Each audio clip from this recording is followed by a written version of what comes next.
Welcome back to Fallout 4, you beautiful people. Today we're taking a look at the Raider Castle mod, but first, let's go quench our thirst with the NukaMatic 3000 by Chuck Farley. I was originally gonna just do the Raider Castle, but then this little beauty popped up on my screen. This mod adds a Nuka soda dispensing machine that comes in 3 different colours, as well as corresponding stands that can be found in decorations and misc in build mode. I honestly think the machine looks cool, but unfortunately there seems to be a glitch that turns the clear glass pink, and this can be seen on the display screen and the glass on the front of the machine itself. It comes with high-res cups, but other than the Nuka Quantum, all the large gulp cups appear to be pink too, when in fact they should be the colour of the soda instead. It costs about 20 caps to buy a Nuka soda from this machine, and you can have your choice of original Nuka-Cola, orange, cherry, quantum, grape, quartz, ray, rush, love, and a few others I do believe. After you select it, you'll see your cup being filled, ice and all, with this cool little animation. The logos on the screen are quite low res, but the mod author did mention they had to scale down the image sizes in order to reduce the overall size of the mod, which currently sits at around 130 meg. Despite its glitches, the NukaMatic 3000 would, well, make an awesome addition to anyone's settlement. So now we move on to the Raider Castle by Cordless Vi.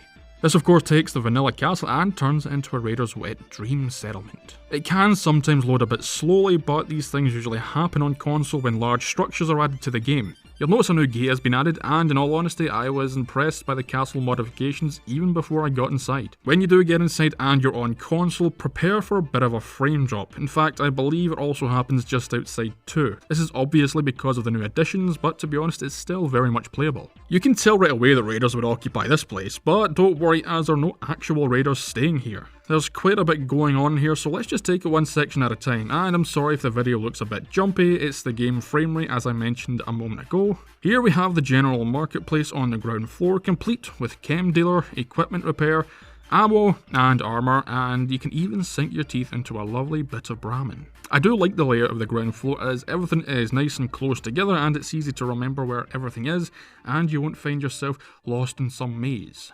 It wouldn't be a Raider settlement without a prison to keep all those lovely innocent people in. And look, you can even get your own bucket to take a shit in. You know, back in my day, the Raiders made you shit in your own hands and rub it all over your face. We lived in very sexual times back then. So then I took the elevator up to the top floor, and by the way, you will need to stick a generator in there that can give it at least 5 electricity for the elevator to work. And hopefully your elevator won't have a giant chunk of Mirelurk Queen in the way. At the top you reach the arena where the Raiders most likely pit 2 prisoners together in a battle to the death with these rather dashing modified baseball bats that could easily take your face off.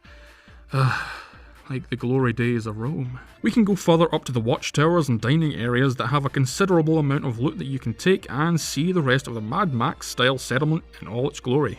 I will mention, and perhaps I should have mentioned this at the start of the video, I did say that the frames would drop a little bit, but on one occasion my game did freeze up completely, so just keep that in mind. Inside the castle walls we see that there are beds set up and that the rooms have been changed a bit. We have I guess a kitchen area in here with the Mirelurk eggs still around, but like I said in the clean and smooth mod video, these eggs are needed for the quest to reclaim the castle from the infestation.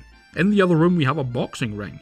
One thing to note is that items and decor from the vanilla castle may still appear, which I find odd as I assume the mod author would have removed them to put in the new stuff, so it's kind of a mystery. I'm really not sure how well settlers will operate here, as it appears I've neglected to see to that in my current playthrough, but I am interested to know how your settlement's gone here, so do let me know in the comments or shout at me in the street, but please don't shout fat prick.